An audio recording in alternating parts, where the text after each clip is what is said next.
Assalamualaikum warahmatullahi wabarakatuh. Saya Muhammad Firdaus Iqbal dengan NIM 19360014 akan menjelaskan tentang konsep dasar steganografi dan kriptografi.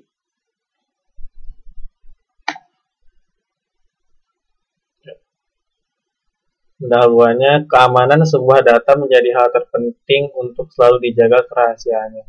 Karena sebuah informasi yang terbuka atau bocor tanpa ada kontrol yang jelas dapat dimanfaatkan oleh pihak tertentu dengan tujuan yang membahayakan. Kriptografi berasal dari kata bahasa Yunani yang berarti kriptos dan graphein. Kriptos berarti rahasia atau tersembunyi, sedangkan graphein artinya menulis. Jadi secara umum kriptografi merupakan proses menulis atau menyampaikan pesan secara rahasia dan tersembunyi. Namun, jika kita kaitkan dengan penggunaan teknologi digital, maka kriptografi adalah disiplin ilmu yang mempelajari teknik enkripsi naskah asli atau plain text dengan memanfaatkan kunci enkripsi sehingga naskah tersebut berubah menjadi teks yang sulit terbaca atau ciphertext oleh user yang tidak memiliki kunci dekripsi. Ada istilah kriptografi klasik merupakan teknologi kriptografi yang pembuatannya tidak memerlukan bantuan komputer dan biasanya menggunakan alat bantu pena, batu, kertas, dan alat tradisional lainnya. Sedangkan kriptografi modern sangat didasari pada teori matematis dan aplikasi komputer. Algoritma kriptografi didesain pada asumsi ketahanan komputasional membuat algoritma ini sangat sulit dipecahkan oleh musuh. Kriptografi cukup terkenal pada masa kejayaan bangsa Sparta Yunani sekitar tahun 400 sebelum Masehi, yang dikenal sebagai Skytel 18 huruf. Skytel terbuat dari batang silinder yang cukup tebal yang memiliki pita panjang dari daun papirus dan ditambah dengan sebatang silinder. Mula-mula pengirim menuliskan pesannya di atas pita papirus yang digulung pada sebatang silinder. Setelah itu, pita dilepaskan dan dikirimkan. Skytel dituliskan 6 huruf dan bisa membuat 3 huruf secara melingkar. Jenis-jenis kriptografi. Yang pertama ada hash function, dengan menjadikan input dan data menjadi nilai numerik, kemudian akan diringkas oleh hash system. Apabila kita menggunakan metode ini, maka Anda tidak memerlukan kunci, dikarenakan fungsi telah disesuaikan dengan tahapan skenario pengiriman data berbasis satu arah atau direct. Contoh MD5, SHA, SH5, dan sebagainya. Yang kedua, jenis kriptografi yang kedua adalah public key kriptografi, dengan memanfaatkan dua kunci yang saling berhubungan, yaitu kunci publik dan privat. Contohnya RSA, L-Gamal, BSA, PKC, Ellipse curve, dan lain. Jenis kriptografi yang ketiga, symmetric key kriptografi atau kunci rahasia, yang berarti penerima dan pengirim informasi hanya menggunakan satu kunci untuk melakukan enkripsi data. Contohnya AES, Advanced Encryption System, Wegener, RC4, dan sebagainya. Teknik dan kebutuhan kriptografi.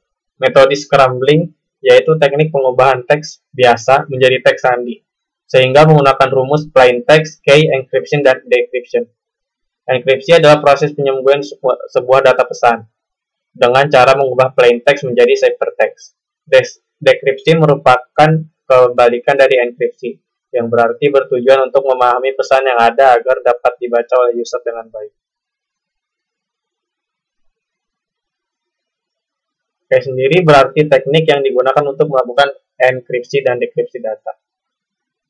Kebutuhan kriptografi. Yang pertama ada authentication atau autentikasi. Merupakan proses di mana pengirim dan penerima dapat mengetahui identitas dari masing-masing sumber data atau data source yang digunakan. Kemudian ada confidentiality. Confidentiality adalah fitur informasi yang terlindungi, di mana apabila ada pihak atau user yang mengakses, sistem tidak dapat diproses atau terkendala dalam hak akses atau wewenang.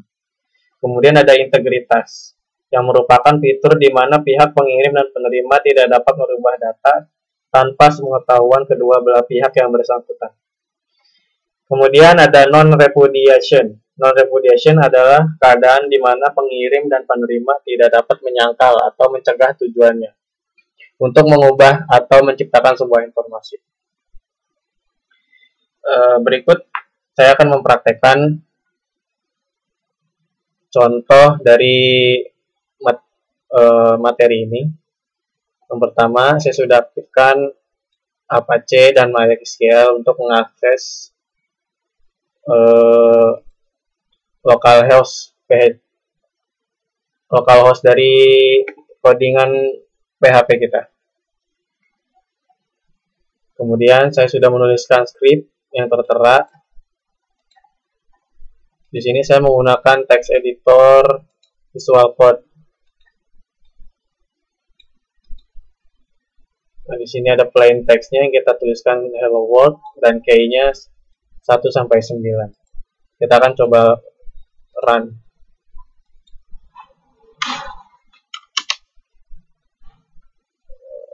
Kita coba close dulu.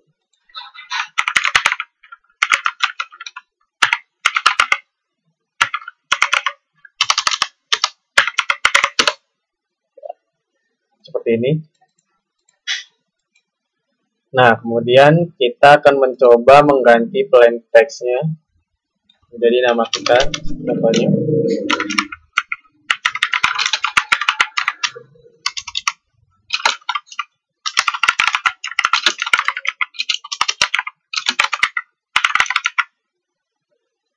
Nah, kayaknya kita isikan dengan NIM kita. Kita save, kemudian kita refresh. Nah, di sini plain text-nya sudah terganti dengan nama kita yang sudah tadi kita ganti. Kemudian key-nya juga jadi NIM kita. Nah, di sini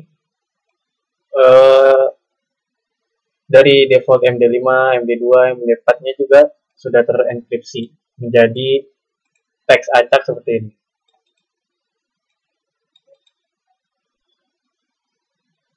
Mungkin cukup sekian dari saya untuk tugas kriptografi H1. Terima kasih. Wassalamualaikum warahmatullahi wabarakatuh.